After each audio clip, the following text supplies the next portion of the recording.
सिद्धेभ्यः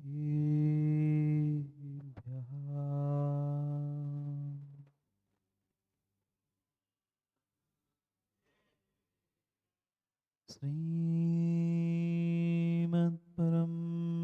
गम्भीर स्याद्वाग्मोघलाञ्छनम् त्रैलोक्यनाथस्य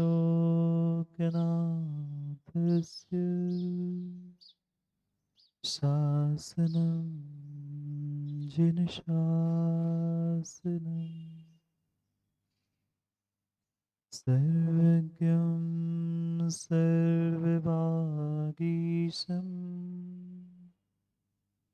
वीरं मारमदापहम् प्रणमामि महामोह शान्तये मुक्तिताप्तये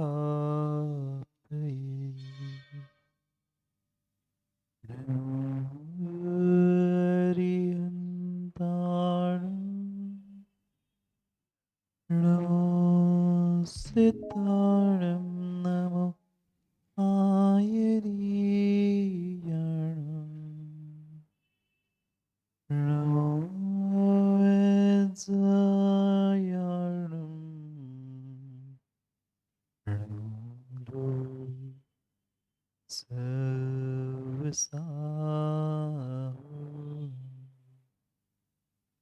अनंत अनंत परम सिद्ध भगवान की 1008वें आदिनाथ भगवान की परम पूज्य आचार्य भगवान शिवकोटि स्वामी की जय परम पूज्य आचार्य भगवान गुरुवर विशुद्ध सागर जी महाराज की की जय सनातन जैन धर्म की जय। परम पूज्य 108 सुप्रभ सागर जी महाराज की, परम पूज्य 108 प्रणत सागर जी महाराज की, मुनि संघ की। अंतिम तीर्थेश वर्धमान स्वामी के शासन में हमसे विराजते और उनकी ये पावन पीयूष देशना हम सभी के लिए परम उपकारी। अनादिकाल से हमारी आत्मा में जो जन्म जरा और मृत्यु रूपी रोग लगे, उन रोगों का उपशमन करने वाली कोई परम औषधि है तो वह एकमात्र यह जनवाणी। भव्य आत्मा हर व्यक्ति पुरुषार्थ करता है,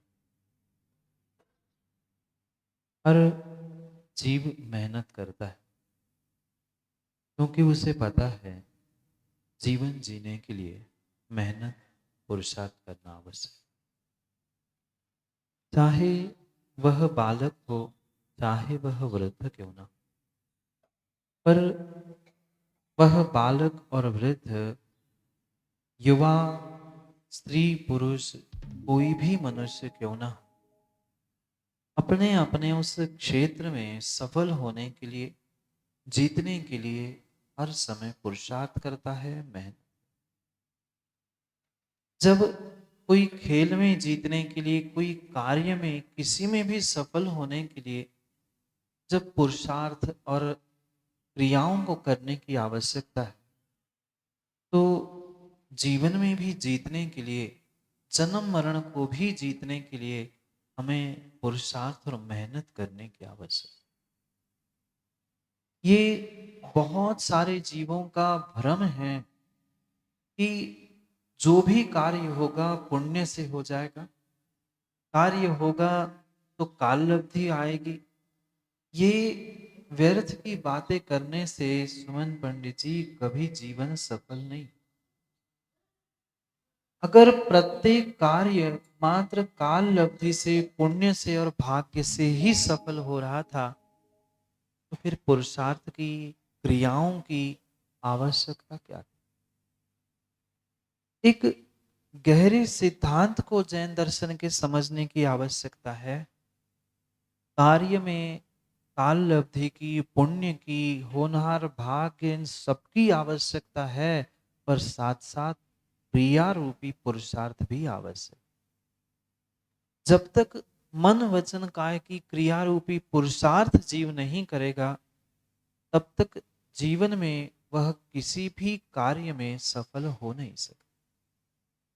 एक छोटा सा खेल खेलने वाला भी व्यक्ति जीतने के लिए कितनी मेहनत करता है। एक बालक भी परीक्षा में पास होने के लिए कितना कितना पुरुषार्थ करता है, तब जाके उस परीक्षा में वो सफल हो पाता। फिर अगर हमें जीवन में भगवान बनना है और अपने जीवन को सफल बनाना है, तो हमें भी अथक मेहनत और बहुत सारे कार्य करने की आवश्यकता। ये बहुत सारे जीवों का जो भ्रम है कि कार्य तो अपने आप हो जाएगा, पर बंगेला कार्य अपने आप नहीं होता। कार्य हमें क्रियाओं के साथ, मन वचन क्रियाएं के साथ करना होता है। और जब तक हम बुद्धि पूर्वक उन क्रियाओं को और कार्यों को नहीं करेंगे, तब तक कार्य की सिद्धि और जीवन की सिद्धि भी संभव नहीं। अंतर इतना है, कुछ क्रिया और कुछ कार्य करते करते हम आज तक संसार में घूमते रहे। अब कुछ ऐसी क्रिया और ऐसे कार्यों को समझना है जिनके करने से हम संसार से पार होने वाले। माँ सुबह से लेकर शाम तक क्रियाएं, कार्य, पुरुषार्थ, मेहनत सब की, पर वे मेरी प्रत्येक मेहनत मात्र संसार में बांधने वाली थी, संसार से छूटने वाली नहीं। क्योंकि ये पुरुषार्थ करना, मेहनत करना, ये जीव का अनादि से चलता आया हुआ काम है। पर उस पुरुषार्थ को, उन क्रियाओं को हम किस प्रकार से सम्यक मार्ग पर ले जाए, उसको समझने की बहुत आवश्यकता। और उसी विषय को यहाँ शिवकोटि स्वामी हमें समझाने का पुरुषार्थ कर रहे हैं। आज तक ऐसे बहुत सारे कार्य हमने कर लिए, जिनको करते करते हमारा संसार दीर्घ होता गया। पर कुछ अब ऐसे कार्य समझो और सीखो जिसके द्वारा तुम्हारा संसार का भी अंत हो जाए। अनंत अनंत अनंत भवों से, जो अनंत मन से, वचन से, काय से जो अनंत क्रिया करते आए हैं, उन क्रियाओं से आज तक संसार का अंत नहीं हो पाया। अब कुछ ऐसी क्रिया और कुछ ऐसे कार्य जीवन में हम मनुष्य पर्याय प्राप्त कर ही चुके हैं, तो कम से कम ऐसा कार्य, ऐसी क्रिया कर लो कि पुनः जीवन में कुछ करना ना पड़े। आज तक क्या दाऊ आपने दवाई खाई? बाकी आप लोगों ने दवाई नहीं खाई आज तक? कितनों ने नहीं खाई? कोई विरला ही एकाध होगा जिसने आज तक दवाई नहीं खाई। चाहे सरदर्द की हो, पेट दर्द या किसी ना किसी की प्रकार की व्यक्ति दवाई खाता है। किस लिए खाई?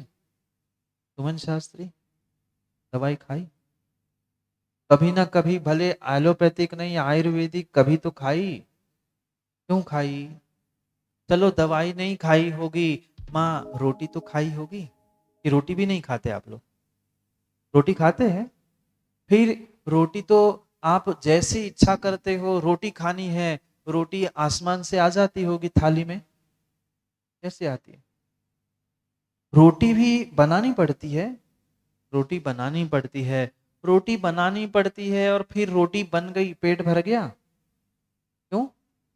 अब रोटी से पेट भरता है ना। पेट किससे भरता है?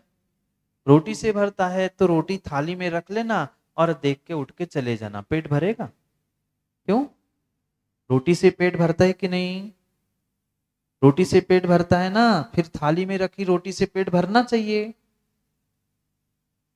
थाली में रखी हुई रोटी से पेट नहीं भरता। जब थाली में रखी हुई रोटी जब पेट में जाती है, तब पेट भरता है। उस रोटी को और बनाने के बाद भी, खाना खाने के बाद पचाना, ये सब कुछ किसे करना पड़ा? इन्होंने खाई रोटी, आपका पेट भर गया? हाँ, घर में सबको भोजन करा देना और आप बिना रोटी के रह लेना। दूसरे दिन रोटी बनाने के लिए खड़े हो पाएंगे? एक दिन और भी हो जाओ, तीसरे दिन नहीं हो सकते। जब रोटी बनाने के लिए, पेट भरने के लिए भी हमें क्रियाओं को करना पड़ता है, तो फिर बंगेला जी भगवान बनने के लिए क्रियाओं का निषेध क्यों करते हो? ये ऐसी क्रियाएं हमारे आचार्य भगवंतों ने बनाई है, बताई है कि तुम्हें पुनः उस दवाई को, रोटी को खाना ना पड़े। किस लिए खाई दवाई सुमन शास्त्री? दुकान में बहुत सारी पड़ी थी, उसका दुकान नहीं चल रहा था इसलिए खरीद के लाए? क्यों नीलेश भाई? दवाई नहीं खाई, इसलिए खाई? दुकान में बहुत सारी पड़ी थी इसलिए कि पैसे बहुत सारे हो गए थे खरीदने के लिए? दवाई खाने के पीछे का एक ही उद्देश्य था, दवाई खा के मैं स्वस्थ हो जाऊं, ठीक हो जाऊं। और दवाई खाने से ठीक होने का ही अभिप्राय ये था कि पुनः मुझे दवाई ना खानी पड़े। दवाई खाने से स्वस्थ हो जाएंगे और स्वस्थ हो जाएंगे तो पुनः दवाई खानी पड़ेगी क्या? नहीं खानी पड़ेगी। एकमात्र दवाई खाने के पीछे, रोटी खाने के पीछे का यही उद्देश्य था कि पुनः हमें रोटी दवाई ना खानी पड़े। ठीक है, पुनः खाई भिन्न विषय, पर उद्देश्य तो उसके पीछे यही था कि मुझे पुनः दवाई ना खानी पड़े। और यही लक्ष्य लेकर हर व्यक्ति दवाई खाता है कि मुझे दवाई ना खानी पड़े। भले ही पुनः पुनः उसे दूसरी बीमारी हुई, पुनः दवाई खाई, पुनः दवाई खाई, पर जब भी दवाई खाता है ये सोच के खाता है क्या मैं दूसरी बार पुनः दवाई खाऊं इसलिए दवाई खा रहा हूं? उद्देश्य तो यही होता है मनोज पांडे जी कि मैं पुनः दवाई ना खाऊं। जैसे दवाई जैसे दवाई ना खाना पड़े इसलिए दवाई खाई जाती है, ऐसे ही कुछ क्रियाएं और ऐसे ही कुछ कार्य होते हैं जो पुनः मुझे संसार में कुछ ना करना पड़े इसलिए कुछ करना पड़ेगा। हाथ पर हाथ रखे रहने से कोई कभी भी सीधा भगवान नहीं बन सकता। पहले हाथ पर हाथ रख के ध्यान करने के लिए निर्ग्रंथ दीक्षा धारण करनी होगी।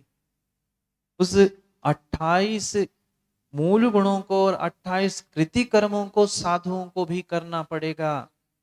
मात्र ये जो मिथ्या भ्रांति और मिथ्या बातें फैलाई जाती है, मुनिराज तो 24 घंटे शुद्धोपयोग में, भले ही शुद्धोपयोग में हो बंगला जी, 28 कृति कर्म उनके नहीं है, 28 मूल गुणों का परिपालन नहीं है, तो उनका शुद्धोपयोग भी घटित नहीं है।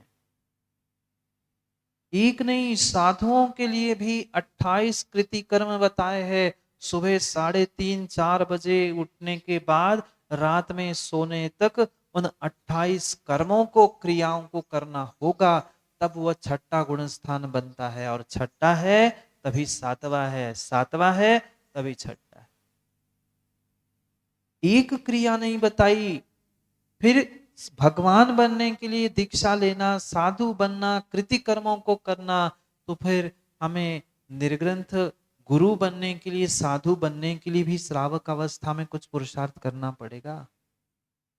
ये बार बार दीक्षा लूं, बार बार मुझे संसार में आना पड़े इसलिए दीक्षा, इसलिए ये कार्यों को, क्रियाओं को नहीं कहा।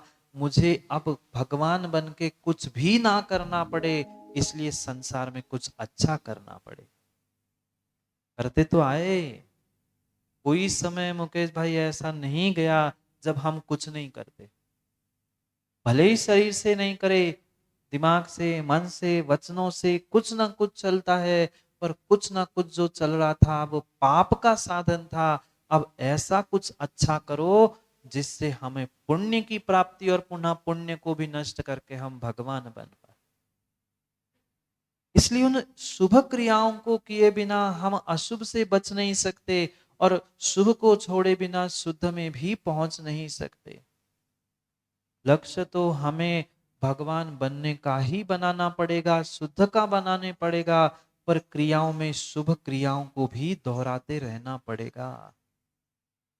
ये कितना कितना व्यक्ति आगम के साथ छल करता है। सुमन पंडित जी जैसे लोग, जैसे कह रहा हूं, ऐसे भी विद्वान हो गए हैं। वे कहते क्या पूजा पाठ कर रहे हो, क्या क्रिया कांडों में उलझे हो, अपने आत्मा का ध्यान करो, स्वाध्याय करो, उसी में सब सार है।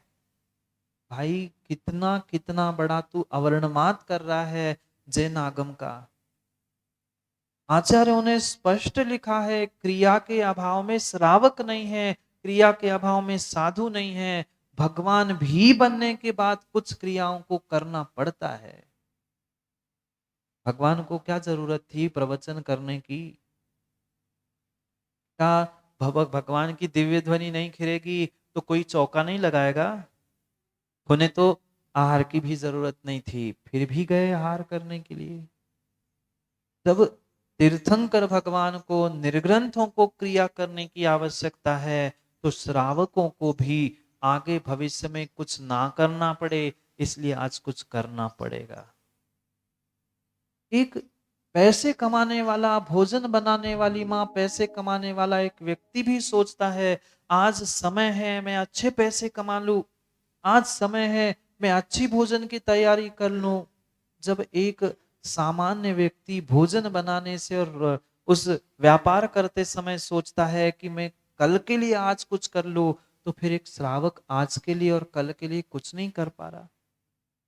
क्योंकि जो मात्र तथा कथित चंद लोगों की बातों में आकर शिखर पंडित जी जो बिगड़ रहे हैं आज के कुछ लोग, उसको उनको आगम के परिप्रेक्ष्य में समझने की आवश्यकता है। परम लक्ष्य, परम उत्कृष्ट कार्य उस शुद्ध को ही प्राप्त करना है। भले ही कुंद कुंद स्वामी ने बंगला जी ये कहा है कि पुण्य पाप दोनों हेय है, छोड़ने योग्य है, पर कब किसे छोड़ना ये भी विवेक सीखने की आवश्यकता है।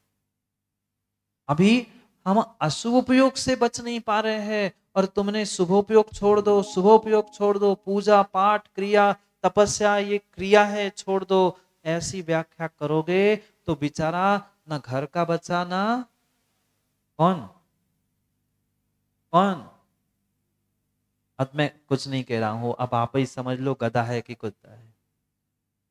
ना घर का बच्चा ना घाट का बच्चा, ना अशुभ उपयोग पाप भोग विषय वासना तो बेचारा छोड़ नहीं पा रहा है। और मंदिर में पूजा करने बैठा, विधान करने बैठा तो कहने लगते क्या तू क्रिया कर रहा है, ये शुभोपयोग से पुण्य का आश्रय होगा।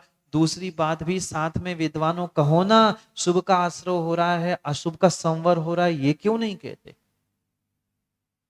एक बात मात्र लेके बैठते हो, शुभ का आश्रय हो रहा है, पुण्य का आश्रय हो रहा है, पर तुम कम से कम पाप से तो बचे, दुर्गति से तो बचे। सदगति में आओगे, पुण्य पुण्य बढ़ेगा, तो पुण्य से पुण्य का नाश भी होगा। पर सम्यक कथन क्यों नहीं कर पाते? क्योंकि उन्होंने ही सम्यक बातों का निर्णय किया ही नहीं है। कैसे सम्यक निर्णय दूसरों को बताए? एक साथ एक काम नहीं हो रहा है। शुभ क्रिया करने से, पुण्य की क्रिया करने से एक साथ दो दो कार्य हो जाएंगे। एक कार्य तुम्हारा पाप से बचना हो जाएगा और दूसरा तुम्हारा पुण्य में प्राप्ति होगी। क्योंकि पुण्य पुण्य पुण्य करते करते जब सातिशय पुण्य इकट्ठा होता है, तभी सातिशय पुण्य के उदय से तीर्थंकर जैसे उस कर्म प्रकृति को प्राप्त किया जा सकता है, हर कोई प्राप्त नहीं करता। फिर भी क्यों उस पुण्य को और शुभ क्रियाओं को हेय कहा जाता है?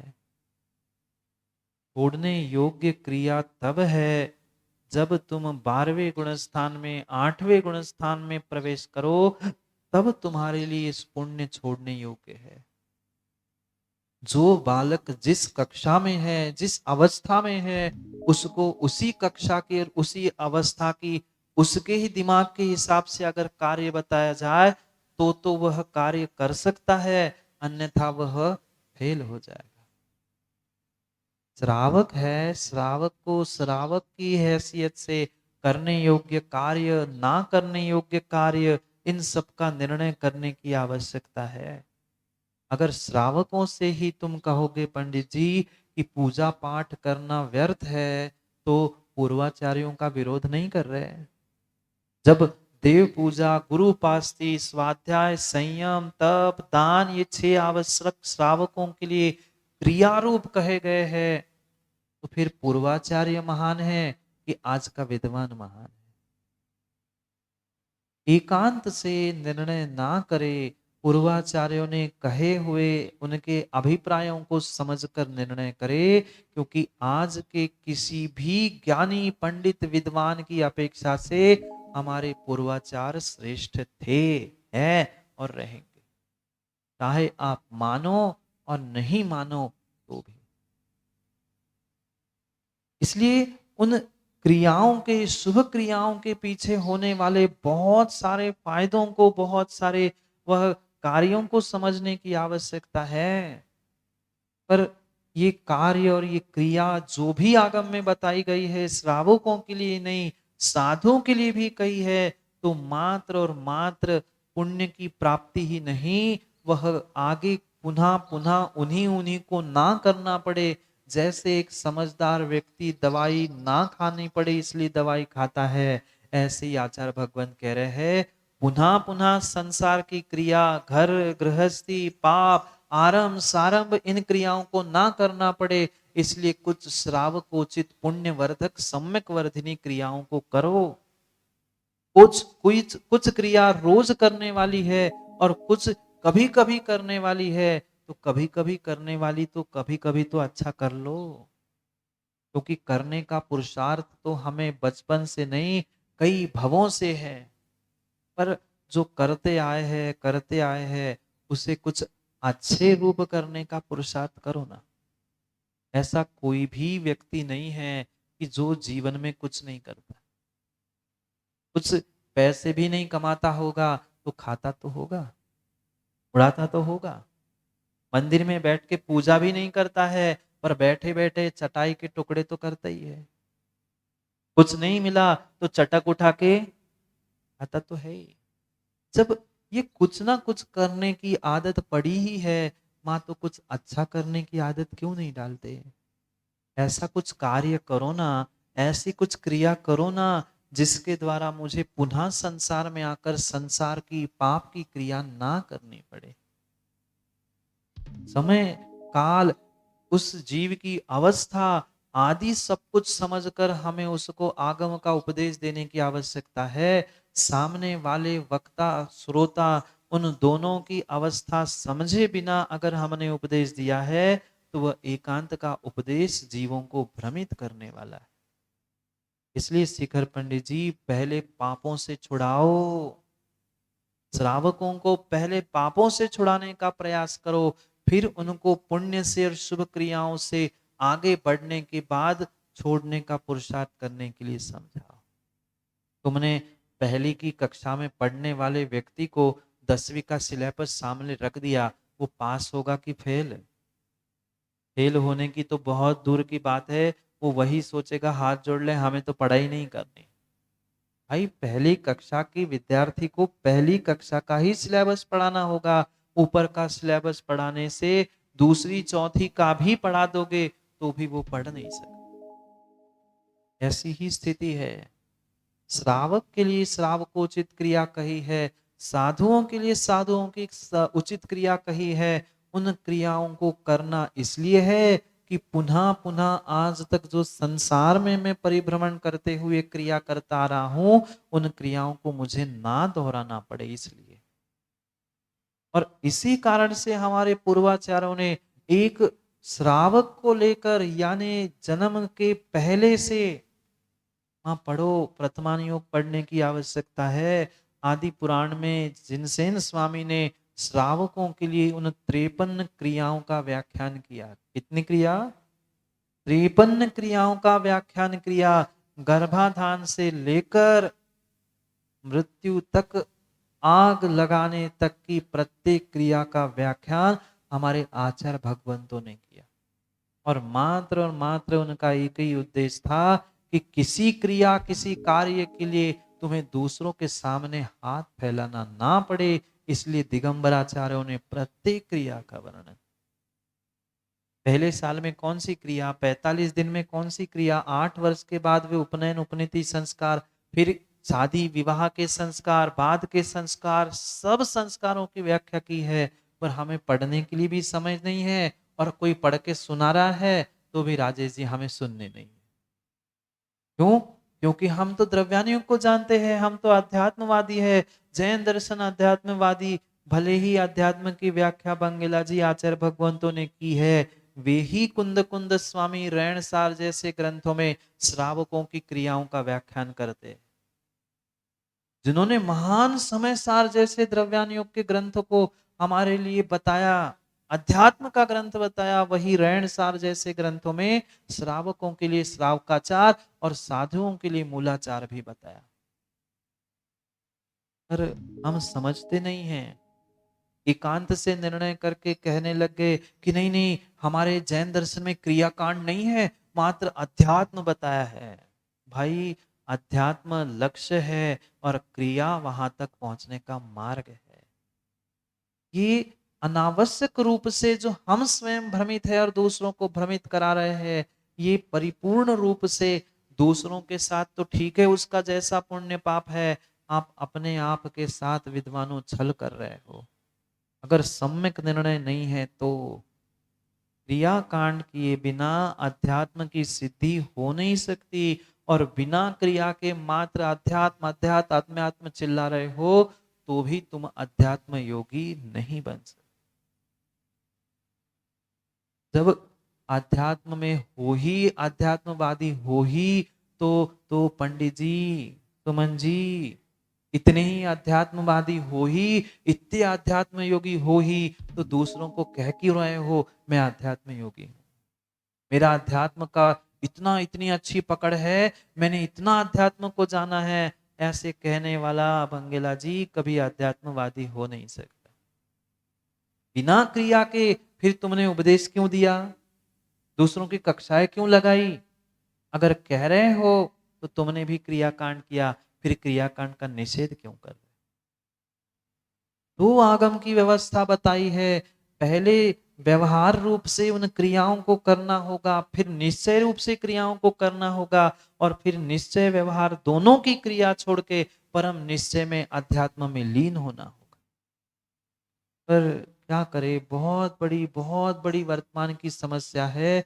व्यक्ति आज तक उस आगम का और पूर्वाचार्यों के अभिप्रायों को ना समझने कारण बहुत सारे स्थानों पर भ्रमित है। ये जैन दर्शन मात्र अध्यात्मवादी नहीं है, मात्र कह रहा हूं, परिपूर्ण रूप से समय समय पर एक श्रावक साधु आदि आदियों को कौन सी क्रिया करनी चाहिए, किस विधि से करनी चाहिए, किस प्रकार से करनी चाहिए, ये सब कुछ समझा है।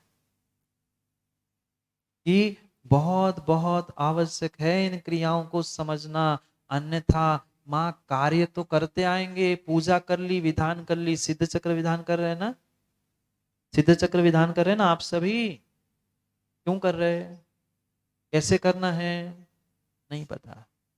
आज तक आजकल ऐसे सुमन पंडित जी जैसे विद्वान हो गए, वे कहते नहीं नहीं, ये मांडना बना है ना, शो के लिए बना है। पंडित जी भूल नहीं करना, जो श्रीफल चढ़ाना आदि है, ये मांडना मात्र चढ़ाने के लिए बनाया जाता है, मात्र दिखाने के लिए नहीं। ऐसी स्थिति है मनोज भाई, आज बहुत सारे लोग कहते नहीं नहीं, मांडने के बाहर नीचे चढ़ा दो, मांडना बना किस लिए? पूजा और विधान में अंतर यही है, थाली में अन्यत्र चढ़ाना ये पूजा है, और मांडने पर चहुदिशा में चढ़ा देना, जैसे उसके खंड बने उसी तरीके से, ऐसा नहीं है कहीं भी कुछ भी चढ़ाओ। अगर वह मांडना बना है तो चारों दिशा के उस मांडने पर चढ़ाना ही विधान का लक्षण है। पढ़ो आगम ग्रंथों में, क्यों शिखर पंडित जी ऐसा नहीं है ना? अंतर यही है, पूजा थाली टेबल आदि आदि में जो चढ़ाया जाता है, रोज किया जाती है वो पूजा है, और मांडना आदि बनाकर उस पे चढ़ा के जो की जाता है वह विधान है। पर विधि करते कहाँ हैं, विधि करते कहाँ हैं? अरे आपकी नहीं कह रहा हूं, आपकी थोड़ी कह रहा हूं मैं, आप जैसों की कह रहा हूं। आप जाके देख लो, मैं तो पूरे देश घूम आया हूं, मैं पूरी दुनिया देख आया हूं। वे इतना सुंदर मांडना, पंचकल्याण के तो मांडने पे नहीं चढ़ते। नीचे चढ़ाओ, मांडना खराब हो जाएगा। मांडना किस लिए बनाया फिर? फोटो ही खींच के छोटा सा टांग दो ना फिर। भाई वो चढ़ाने की व्यवस्था है। जो जैसी क्रिया कही है उसको वैसे क्रिया में क्रियान्वित करो ना, क्यों अपनी अकल लगाते हैं? जब पूर्वाचार्यों ने कुछ सोच समझ के कहा होगा। ठीक है, हम अगर पूर्वाचार्यों को हमसे श्रेष्ठ मानते हैं तो उन्होंने जैसा कहा है उनको आंख मीच के मान तो लो, कर तो लो। पर समस्या हमारे साथ ये है कि हम मानते तो हैं पर पूरी नहीं मानते।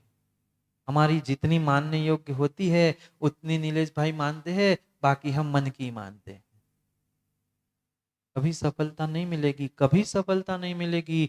इसलिए शिवकोटि स्वामी को पता नहीं कहां से करुणा आ गई। उन्होंने बार बार यही समझाने का प्रयास कर रहे हैं कि तुम श्रावक हो तो प्रतिदिन करने योग्य क्रिया, हफ्ते 15 दिन महीने में करने वाली क्रियाओं को समझो। ये कोरा क्रिया कांड का धर्म नहीं है। मात्र ये क्यों बनाया गया? मांडना क्यों बनाया गया? मांडने पर चढ़ाने की व्यवस्था क्यों बनाई गई? उसको समझने की आवश्यकता है। बहुत बड़ा प्रत्येक क्रिया के पीछे कारणों का इतिहास आचार्य भगवंतों ने लिखा है। पूजा में द्रव्य कैसे किस क्रम से चढ़ाना, मात्र मोक्ष फल प्राप्त कर लेंगे तो प्रमोद भाई बाकी तो 8 कर्म नष्ट होना, ये तो सब कुछ निहित था। पर एक ही फल क्यों नहीं चढ़ाया? 8 द्रव्य क्यों चढ़ाए?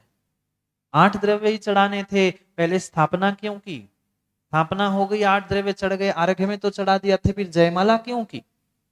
वही तो द्रव्य थे, 8 द्रव्य, उन्हीं को लेके तो जयमाला पड़ी थी। पर क्यों? सबके पीछे भिन्न भिन्न कारण हैं। आजकल तो विद्वानों ने बंद ही कर लिया, पुष्पांजलि क्षिपेत, वह शांति शांति धारा आदि सब कुछ बहुत सारे पूजाओं से तो गायब ही हो। सबके पीछे कारण है, और उन कारणों को समझे बिना क्रिया करोगे, विधि को समझे बिना क्रिया करोगे तो कभी भी वह कार्य जीवन में सफल होने वाला नहीं है। श्रावक है तो श्रावकोचित क्रियाओं को करना होगा, और करने से पहले उसके पीछे के कारणों को समझना भी होगा। बिना सोचे समझे बिना विधि के अगर कार्य कर रहे हैं तो हमारा वह कार्य करना किंचित भी किसी भी प्रकार से सफल हो नहीं सकता। इसलिए सोच समझकर निर्णय करना होगा। ये कोरा क्रियाकांड का धर्म नहीं है और बंगेला कोरा अध्यात्म का भी धर्म नहीं। दोनों नयों को समझाया है। निश्चय जहां कहा है वहां व्यवहार की जरूरत है, और जहां व्यवहार कहा है वहां निश्चय की जरूरत है। क्रिया कही है तो लक्ष्य अध्यात्म है, और लक्ष्य तक पहुंचना है तो चलने के लिए क्रिया भी कही है। सबका तालमेल और बैलेंस बना के हमें काम करना होगा। अगर जीवन में बैलेंस बनाए बिना काम करेंगे तो कभी कभी कभी जीवन में उन्नति हो नहीं सकती। एक घर चलाने वाली माँ भी कितना बैलेंस बनाती है। कभी बेटे की मर्जी की सब्जी बनती है, कभी बेटे के पिता की, कभी किसी की, सबके मन की रखते रखते जब घर में भोजन माँ बनता है, ऐसे ही हमें जीवन में भी सम्यक निर्णय करना। इन सभी आगम की बातों को, आचार्यों की बातों को समझकर सम्यक निर्णय करके हुए क्रियाओं को करना होगा। अन्यथा हमने किया हुआ पुरुषार्थ, जीवन भर की मेहनत हमारी व्यर्थ हो जाएगी। पर समस्या ये है कि राजेश जी आज व्यक्ति समझता ही नहीं है हम क्यों कर रहे हैं। कौन समझाएगा? न समझाने वाले को समय है, न समझने वालों को समझ है। बस उठाया चावल, रख दिए, चढ़ा दिए, हो गया जय जय नाथ परम गुरु हुए। घर जाके गरम गरम लुची पुड़ी हुए, हो गया कल्याण। सोच समझकर क्रियाओं को करो तो ही फल मिलेगा। अन्यथा उसका कोई लक्ष्य, उसका कोई कारण हमारे सामने नहीं है तो वो हमारे लिए फलीभूत होने वाला नहीं है, बिल्कुल भी होने वाला नहीं है। सबका क्रम कहा, क्योंकि तुम एक ही एक चावल ही चावल चढ़ा दोगे तो भी काम नहीं होगा। उसलिए बदलने के लिए बताया कि चावल, अक्षत, पुष्प आदि आदि सब द्रव्य चाहिए। सबके पीछे रहस्य को समझना ये बहुत बड़ी बात है। इसलिए पूरे अध्यात्म की और निश्चय की चर्चा करने से कभी भी जीवन में हल निकलने वाला नहीं। व्यवहार रूप क्रियाओं को साधु को भी करना पड़ता है, तीर्थंकर को भी करना पड़ा। क्या जरूरत थी विहार करने की? तीर्थंकर क्या एक जगह पे बैठे रहते तो काम नहीं बनता क्या? पर फिर भी तीर्थंकर भगवान को विहार करना पड़ा। जैसे ही लंबा समय होता है वह सौधर्म आके निवेदन करता है कि भगवान विहार का समय हो गया है।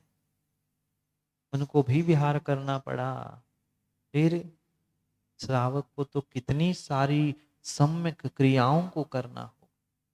जब तक हम अशुभ से बचने के लिए शुभ क्रियाओं में प्रवृत्त नहीं होंगे तब तक शुभ को छोड़ने का भी पुरुषार्थ आप नहीं कर सकते। पहले अशुभ को तो छोड़ो। कितने कितने अशुभ क्रियाओं को छोड़ा? छोड़ा? बोलो ना। अशुभ क्रियाओं को छोड़ा। झूठ बोलना, चोरी करना, पाप करना, ये तो छूटा नहीं है। और ये नियम देते हैं कि पूजा नहीं करना, स्वाध्याय करो। ऐसे भी जीव हमें मिल गए कि प्रमोद भाई आचार्य से किसी एक श्रावक ने प्रतिमा ली।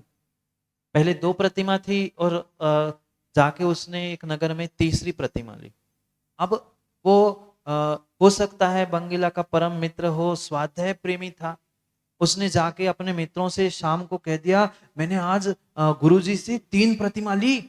अब मैं 3 टाइम सामायिक करूंगा, 3 टाइम ध्यान करूंगा। तब ग्रुप ने मिलकर उसकी हंसी उड़ाई, पागल हो तुम? 3 टाइम सामायिक की क्या जरूरत? जब तुम्हारी 2 प्रतिमा थी, 2 टाइम तुम सामायिक कर ही रहे थे, अब तीसरी प्रतिमा लेके तुमने 1 घंटा बर्बाद किया। क्या कहा उसने? उन सभी मित्रों ने कहा तुम 1 घंटा बर्बाद करोगे? पागल हो गए? उतना 1 घंटा तुम सामायिक करते, उससे अच्छा ध्यान करते, स्वाध्याय करते। क्योंकि स्वाध्याय परम तप है। अपन पढ़ोगे लिखो नहीं तो सामायिक क्या काम? बेचारे का ऐसा ब्रेन वॉश कर लिया, 2 घंटे शाम के स्वाध्याय में। ग्रंथों का तो स्वाध्याय छोड़ ही दिया, स्वाध्याय की महिमा बताते बताते बेचारे का रात भर पूरा ब्रेन वॉश, सो नहीं पाया। सुबह जैसे ही हुई दौड़ के श्रीफल लेके आया और गुरुजी के चरणों में चढ़ाते कहता है, महाराज जी एक प्रतिमा वापस करने आया। हाथ जोड़कर श्रीफल चढ़ा के कहते, महाराज जी एक प्रतिमा वापस करने आया हो। आज जैसे कहते ये कोई दुकानदारी थोड़ी है कि सुबह सुबह दुकान खुली नहीं कि तो आ गए बदली करने के लिए। ये कोई बदलने की क्रिया नहीं है। कहने का अभिप्राय ये था कि ऐसे भी जीव वर्तमान में है, कोई आगे बढ़ना भी चाहता है तो उसकी टांग खींचेंगे। भाई ये तुमने ज्ञान प्राप्त किया था, किस लिए किया था? ये समझने की आवश्यकता है। संयमाय श्रुतम धत्ते, ये कांतंत्र व्याकरण का सूत्र है। संयमाय श्रुतम धत्ते। अगर तुमने ज्ञान प्राप्त कर लिया है, श्रुत प्राप्त कर लिया है, किसके लिए?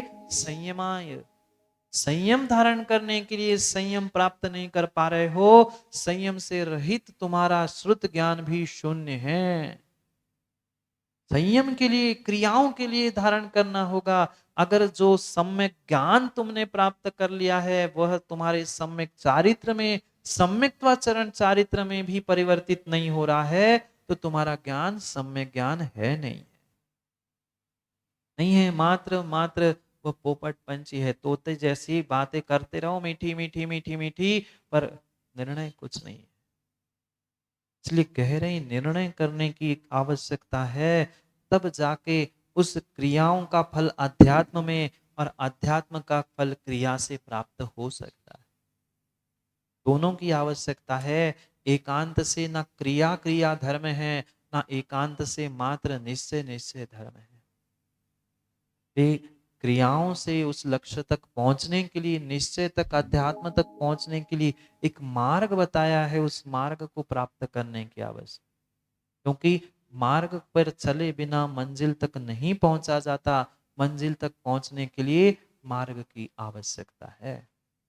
दोनों की आवश्यकता है। मंजिल नहीं है तो भी मार्ग भटक जाएंगे और मार्ग नहीं है तो भी मंजिल तक पहुंचने वाले नहीं। इसलिए एकांत से मत कह दो कि हमारा जैन दर्शन तो अध्यात्मवादी है, ये क्रिया कांडों की क्या जरूरत, बिना क्रिया के वह भगवान भी नहीं बना जाता। वहां पेट भरता है क्या? भोजन बनाए बिना, भोजन किए बिना, भोजन पचाए बिना नहीं बनता। पेट नहीं भरता, फिर सिद्धालय में हम कैसे भगवान बनेंगे? कैसे हम अरिहंत बनेंगे? कैसे कर्मों का नाश करेंगे? हम पुण्य कर रूपी कर्मों का नाश नहीं कर पा रहे हैं, तो पुण्य का आलंबन लेके पाप रूपी कर्मों का तो नाश कर ले। कम से कम नरक तिर्यन जैसे दुर्गतियों से तो बचने का पुरुषार्थ कर ले, फिर देव और मनुष्य गति को भी छोड़ने का प्रयास करे। पर वह देव मनुष्य गति भी तभी समाप्त होगी जब मनुष्य गति में उत्कृष्ट वह दिगंबर मुद्रा और दीक्षा आदि ग्रहण करोगे, अन्यथा वो भी संभव नहीं। इसलिए शिवकोटि स्वामी कह रहे हैं, कल भी कहा था, श्रावक के लिए हर्ष पूर्वक उस नित्य नैमित्तिक क्रियाओं को करने की आवश्यकता है। नित्य करने वाले 6 आवश्यक है, और नैमित्तिक यानी समय समय पर करने वाले कुछ आवश्यकों को यहाँ आचार्य भगवान समझा रहे। पढ़ते हैं अगले उन 2 श्लोकों को, जहां आचार्य भगवंत उस अष्टमी और पाक्षिक क्रियाओं के निमित्त से हमें बोध करा रहे हैं कि श्रावकों को अष्टमी के दिन क्या करना चाहिए, पाक्षिक क्रिया किस प्रकार से करनी चाहिए। हम तो करते हैं, माँ क्यों करते होंगे ना अष्टमी चतुर्दशी व्रत, तो बहुत सारी माताएं अष्टमी चतुर्दशी के व्रत करते हैं, उपवास एकासन वो सब कुछ करते हैं, पर जो करने योग्य क्रिया थी वो छोड़ के घर के एक्स्ट्रा काम, मुन्ना लत्ता धोने बैठ गए, साफ सफाई करने बैठ गए। अब दिवाली आ गई, अब देखो सबके घरों के अंदर तो सफाई है, और रोड पे देखो, रोड पे ही समझ में आता है इनके घर की सफाई आज हो गई है। ऐसी स्थिति है।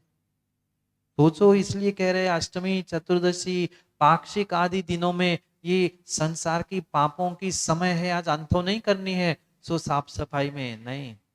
जितना पुण्य तुमने एकासन और उपवास में प्राप्त नहीं किया, उससे कई अधिक पाप तुमने हिंसा के सावध्य के कार्य करके कर ली। फिर अगर हमें ये कार्य करना नहीं है, भोजन से फुर्सत हो गई, अब क्या करूं? उस अष्टमी के दिनों में पाक्षिक कार्य क्रियाओं में क्या करना चाहिए, उसको यहाँ पर समझा रहे हैं। पढ़ते हैं 53 नंबर और 54 नंबर की श्लोक को, जो शिवकोटि स्वामी ने हमें प्रदान किया, उस रत्नमाला ग्रंथ में उन श्लोकों को दोहराते हैं, फिर उसके अर्थ को समझते। अष्टम्याम सिद्ध भक्तामा श्रुत चारित्र शांतयः भवन्ति भक्तयो नूनम् साधुनामपि सम्मति पाक्षिक्यः सिद्ध चारित्र शांतया शांति कारणम् त्रिकाल वंदना युक्ता पाक्षिक्यापि सतां मता। पढ़ो एक साथ दोनों श्लोक।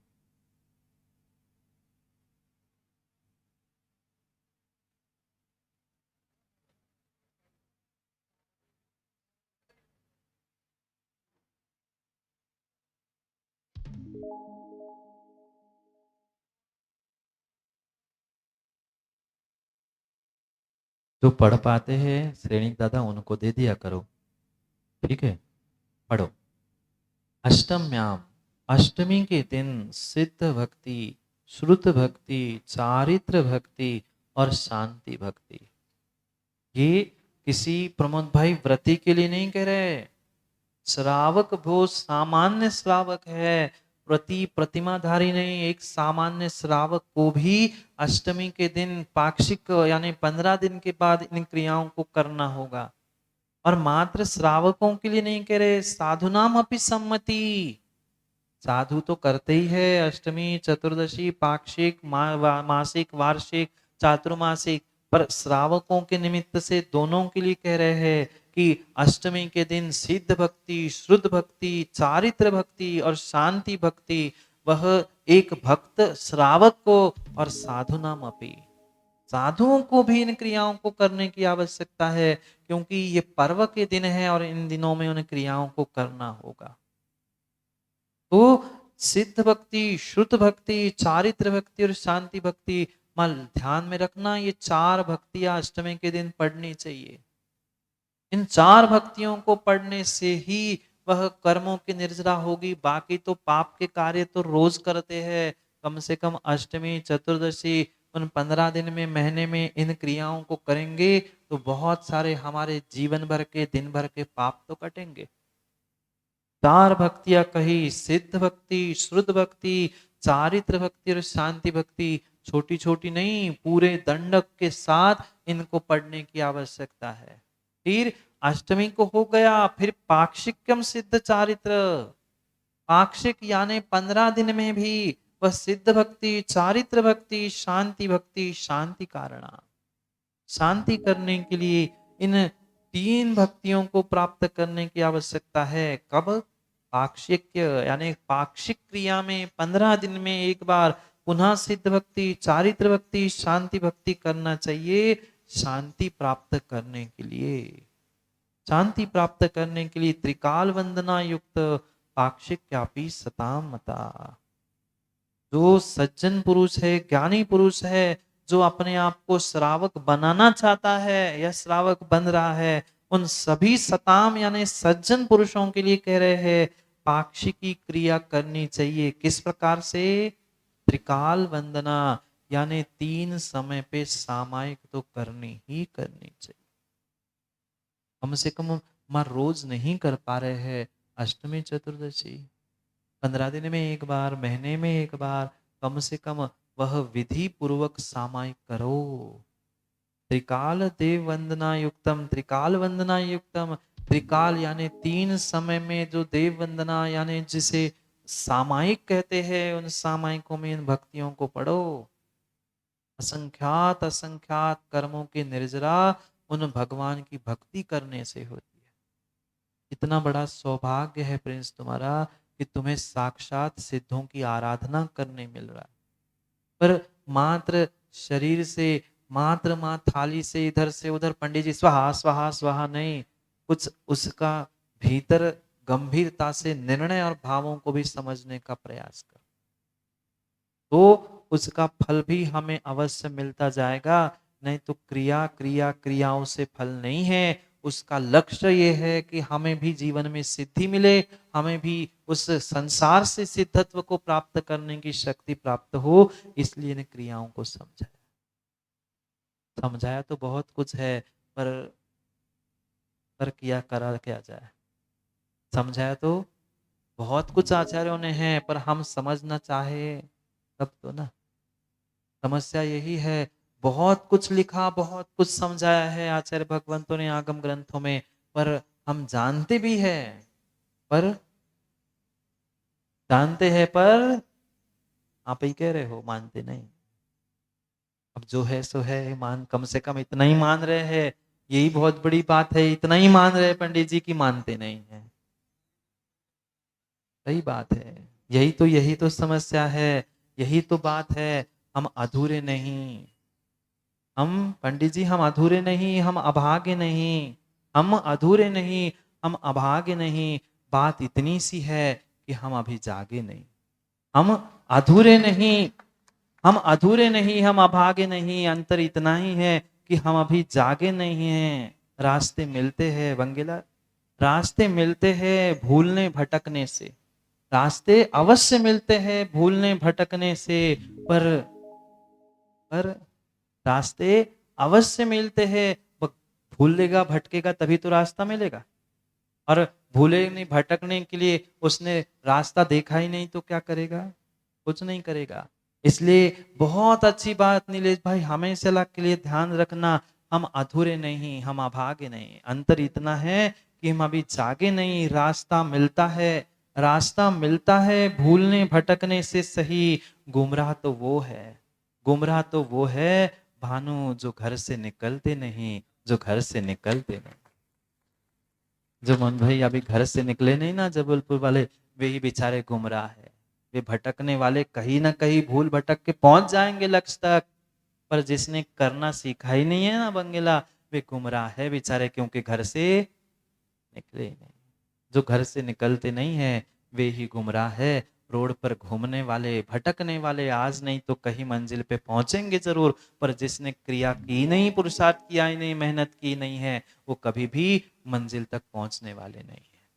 इसलिए ये मत कह देना कि पंचम काल में मार्ग नहीं है, लक्ष्य नहीं है। भले ही लक्ष्य नहीं है, भले ही कैसे ही लक्ष्य तक जब पहुंचे तब पहुंचे, पर घर से निकले हैं, संसार से निकलकर ये दिगंबर वेश धारण कर लिया है, आज नहीं तो कल जब काल आएगा चौथा, तब कल्याण करके मोक्ष चले जाएंगे और देखने वाले देखते ही रह जाएंगे।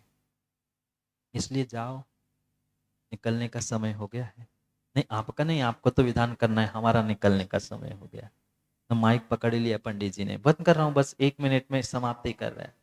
इस चंद पंक्तियों को ध्यान रखना, अधूरे अभागे नहीं है, अंतर इतना है हम जागे नहीं हैं। जो निकलता है वही पहुंचता है, इसलिए निकलो और पहुंचो। कहाँ से निकलना है? मंदिर से नहीं, घर से निकल कर यहाँ पहुंचो। जो सुनेगा, समझेगा, करेगा, वही पहुंचेगा। पुनः समझने, करने और मंजिल तक पहुंचने के लिए कल पुनः समय पे मिलते हैं। आज का समय तो पूर्ण हुआ। उन क्रियाओं के साथ और भी बहुत सारी चर्चा कल करेंगे। आज के लिए इतना ही। कल पुनः समय पर समय की बात करते, क्योंकि समय पे किया गया काम समय को दिलाता है। बोली भगवान महावीर स्वामी की। महाराज जी ने